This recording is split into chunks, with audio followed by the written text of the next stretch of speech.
Moving to Australia is a huge step, but adjusting to life here, that's where most people struggle. I've heard countless stories about migrants feeling lost, dealing with culture shock, or even wanting to go back home. But what if I told you there's a way to make your transition way more easier? From workplace culture to social life, legal rights to hidden challenges, this video will prepare you for the reality of Australian life. No fluff, just practical solutions. If you're moving to Australia or you just arrived in Australia, this video is for you. Now let's get into it.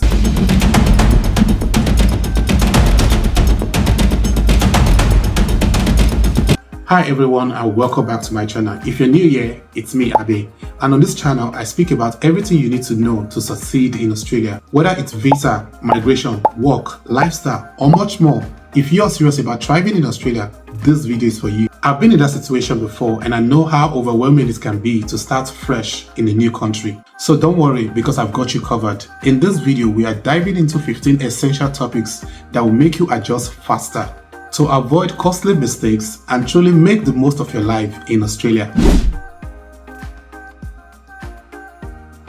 Australia is often described as the most multicultural, laid-back and friendly country, but culture runs deeper than just being friendly. One of the biggest things that surprise migrants is Australia's strong sense of egalitarianism. In Australia, people don't like to be seen as better than the others, and this means hierarchies in workplaces and social settings are not as rigid. People expect direct, informal communication. Even the Prime Minister is often called by his first name in casual settings. If you are from a culture where formality is essential, this can feel strange to you. In many African and Asian cultures, addressing someone as sir or madam is a sign of respect. But in Australia, this can make people feel uncomfortable. Even at a workplace, you will see people addressing their bosses by their first name. And some are having a casual conversation with the CEOs of the company. Some migrants see this as a lack of respect, while in reality, it's just how Australia operates.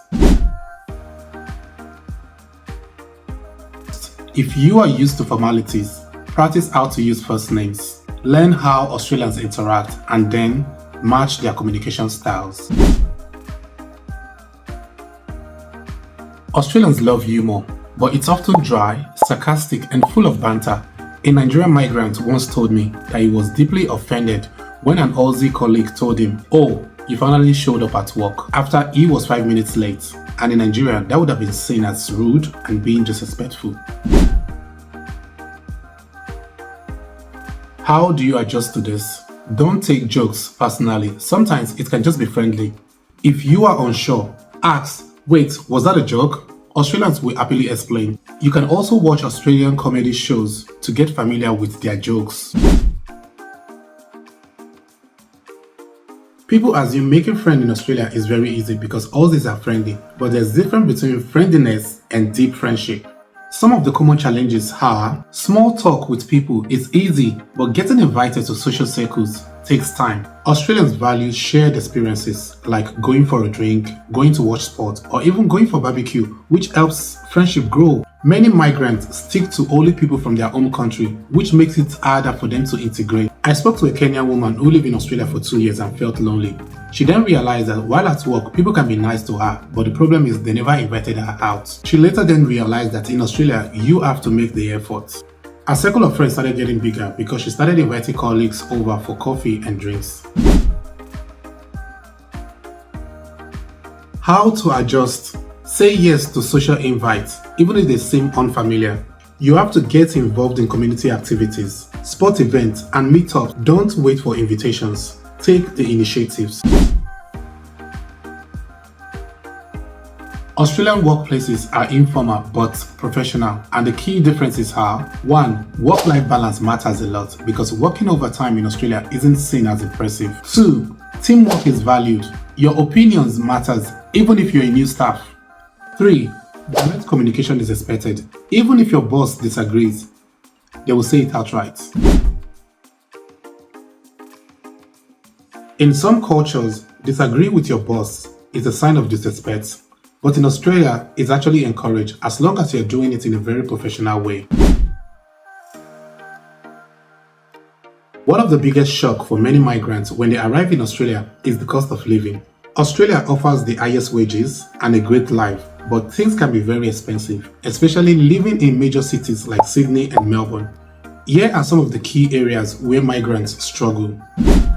In some places, rent can take up to 50% of your salary, especially if you're living in one of the inner city suburbs. It's not just Australia. In many countries, food costs higher, especially fresh produce and meats. In Australia, the public transport is reliable, but they are not always cheap. And the petrol price fluctuates every day. If you have kids, especially young ones, daycare in Australia is very expensive, so be prepared. In Australia, Medicare covers a lot, and if you don't qualify for it, private health insurance costs a lot. For example, a couple from India moved to Sydney with a budget they thought would last them 6 months. And within 3 months, they realized they underestimated the cost of living in Australia, and they had to move from central location to inner suburb so that they can save more money. How to adjust is to research the cost of living in the city you're going to be staying before you arrive. Find housing outside CBD area. Suburbs that are 30 to 40 minutes away from the cities, they are more affordable. To save more money, buy your groceries in bulk and also use public transport instead of taxis.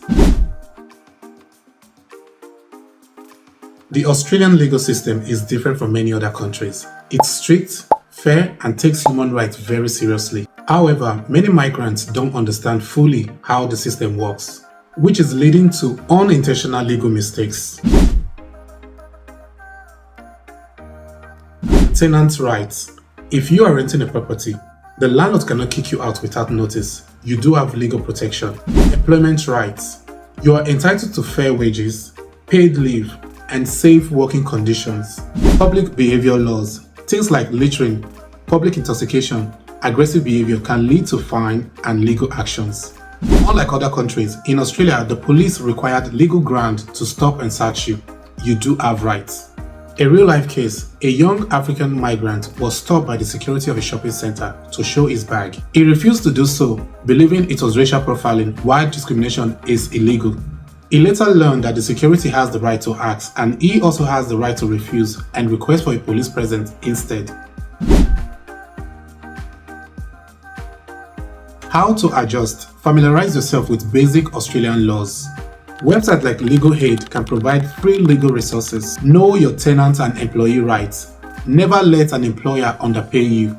Understand what constitutes a crime in Australia. Laws around domestic violence, traffic rules, drug and alcohol use are very strict in Australia. One of the biggest concerns for migrants, particularly Black and Asian migrants, is racism in Australia. The truth is, while racism exists as it does in many countries, it is not as widespread or extreme as some people fear. However, a tiny bit of discrimination do occur sometimes.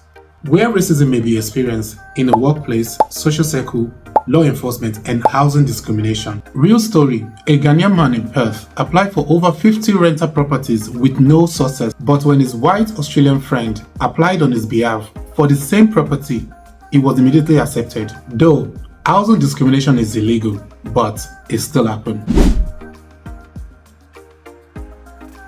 Know your rights by reporting any form of discrimination to the Australian Human Rights Commission. Be confident and network.